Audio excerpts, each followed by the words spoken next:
Hey everyone, welcome back to the channel. So, in this video today, I'm going to start a video series on my overview on my Arrow video collection. Something I've been thinking about doing for a while, just because quite a few people have actually asked for it, which is quite nice. But also, I noticed the other day that the first ever video I did on this channel in 2016 was I think it was just under 6 minutes video covering my Arrow video collection. So as you can imagine, it's grown considerably since then. So I'm going to do a number of videos. I'm not going to do it all at once because you'll be proper bored. So I'm going to do a load of videos covering my Arrow video collection. So first of all, I'm going to start with the Steelbooks. Now I don't have every Steelbook. I would like to have every Steelbook in the collection. I might one day go for complete collection of Steelbooks, but there's quite a few which are going up in price, like the Day of the Dead and Zombie Flesh Eaters. But anyway, enough of me blabbering on. Let's begin. So the first off in my collection is the Blaxploitation classic, Foxy Brown, starring Pam Grier. They've done quite a few releases of the Pam Grier Blaxploitation movies, and I think this is probably my favourite of what's released. So yeah, I do really like just the plain artwork on this release, the white cover. And this is quite an old one. I think you can still get it on some places. It was quite one of the early releases. So yeah, Foxy Brown.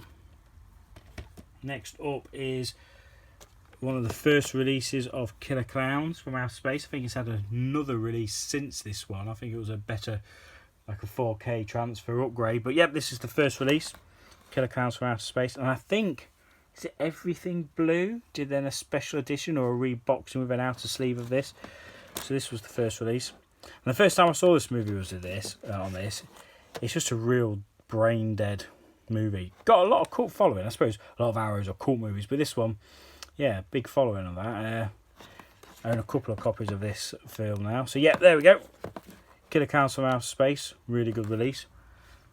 Next up is one I haven't seen yet, and that's the Brian De Palma musical madpiece, Phantom of the Paradise. I think I've got to be in the mood to watch this one. Great artwork on it. Sorry about any of the glare you can see. But yeah, looks interesting. Yeah, Phantom of the Paradise. Next up is probably my second favourite in the releases, and that's City of the Living Dead. There we go. Let me take this out so it's better. There we go. I mean, that artwork is just fantastic. Remember, this was the first ever Arrow double dip I got. Fun story. The first ever Arrow video Blu-ray I bought was City of the Living Dead, and I just happened to see it in HMV in the sale. It's the old window box edition. I thought, what a fantastic release. So yeah, great artwork there for City of the Living Dead. Next up, again, I'll take out the cover so not too much glare, is Black Sunday. Another nice release. I think this one was... Zavvi did quite a few which were just released only on their site. I'm not sure if this was one of those. So yeah, Black Sunday. Next up is my favourite edition, and that's the Beyond. It's that artwork, look at it. Just for a piece of art, this Steelbook. I think this is the one of those Steelbooks which justifies being framed. So the Beyond, there we go. The artwork just reminds me of Fairground Ride, if that makes any sense to anyone. There we go. Beautiful release, the Beyond. Next up is one of my favourite films of all time. I can't bother to take this out. That's Big Trouble in Little China, the first release. They've done two, Arrow done two Steelbooks now. This was the first release. It went to really crazy prices. Bit of a plain background, well, reverse art. But at one point got really expensive. So yeah, Carpenter's Big Trouble in Little China. Next up is certainly top 5 campfire slashers, The Burning. Good old Cropsey. I remember this one sold out really quickly. I'm not sure if it goes for a pretty penny now. I don't really tend to check out prices that much on eBay.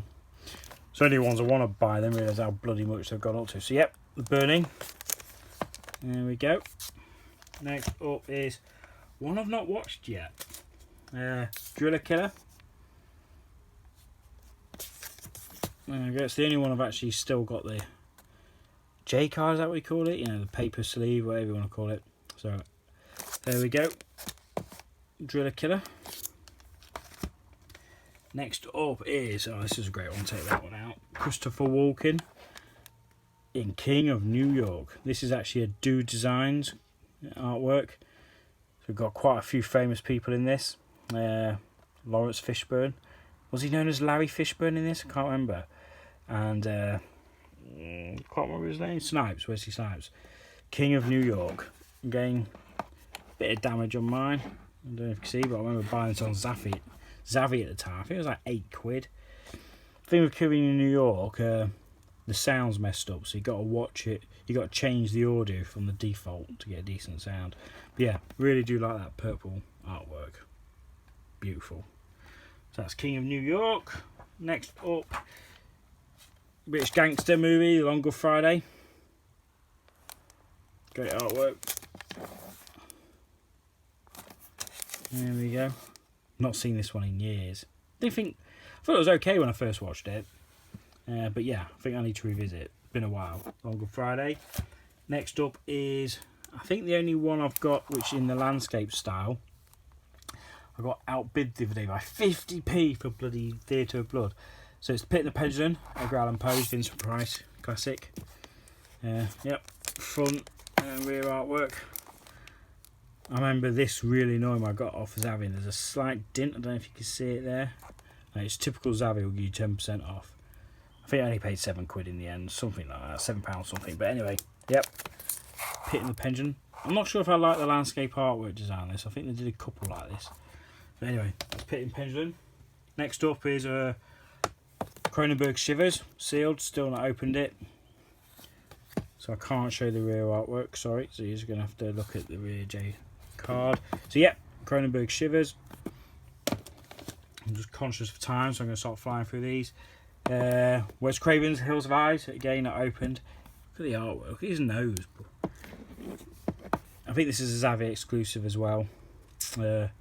Zavvi seem to have a few exclusives, and I can't stand Zavvi. Their customer service is awful, so it annoys me that they get the exclusives. So yeah, Wes Craven's The Hills of Eyes. People don't talk about this very much, or when I think it's one of the most underrated Wes Craven movies. Next up is Takashi Miike's Audition. Came out the other year. Great movie. I like it when Steelbooks have just a simplistic cover, and this one's one. Let me take this out so you can actually see it. It's a good example of that sort of style. Nice matte finish. Audition. Strange film. That's all I'll say. Next up is Argento Inferno. But this is an example of really nice, just plain, to the point, you know, matte black, text, beautiful picture. Not the biggest fan of the writing on the back, but yeah, Inferno. Next up is Hellraiser. This is Zavvi exclusive again, I think. So this is just the first one. I do really like that artwork. I want to say it's something to do. Is it something to do with Mondo release? I can't remember now. Yeah, I can't remember. But yeah, anyway. Hellraiser. Next up is another Argento movie. There's quite a few.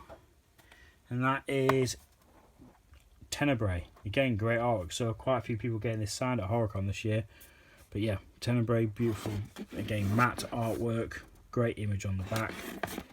Yeah, nice display piece. That's Tenebrae.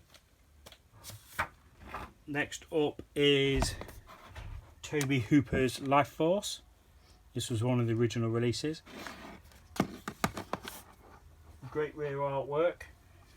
Advertising the space vampires. There we go, Life Force. Next up is one I think you can still get off their website, and that is White of the Eye. Again, keep saying it, great artwork. I think this was only £5 in their last sale. It was an absolute bargain. I bought it on first release, so didn't quite get the bargain. Yep, white of the eye. Right, try and speed things up. Next up is Porky's. Not much more to say about Porky's. You'll know that scene if you know that scene. Yep, Porky's. Next up is an absolute classic one I nearly got signed by Corey Feldman earlier this year, and that's Tom Hanks in The Burbs. I think me and Randy Mole talk about this film as like a comfort blanket movie. But yeah, absolute fantastic movie. Stellar cast, The Burbs. There we go. Only a couple more left now. Right. The Thing. This year they did a couple of editions, big box and steelbook. I'll show you the artwork quick. The Thing. Right, last 3, 4. Right, here's one of the most recent releases. Blade of the Immortal, Takashi Miike's. There we go. Good samurai movie, really good. Right, last 3. Not to keep you going any longer. Next up is Argento's Tenebrae. I've always said that. Phenomena. Got that signed earlier this year by Argento. Look at that real artwork. Jennifer Connelly. There we go, Phenomena. And last 2 quickly is the Demons 1 and 2 steelbooks. So you've got Demons on the front and Demons 2 at the back. That's signed by Roberto Bava from last year's HorrorCon. Love that edition. And finally is, if I can get it out of the cover, is the second release of Big Trouble in Little China, John Carpenter's movie. There we go. Really do like that rear artwork plain. And this one, as you can see, top left, is signed by John Carpenter, who I met end of last year, I want to say. So I had to get my Big Trouble in Little China steelbook signed. So there we go. There's part 1, overview of the steelbooks. Let me know your thoughts, and I'll see you again for the next part. Cheers.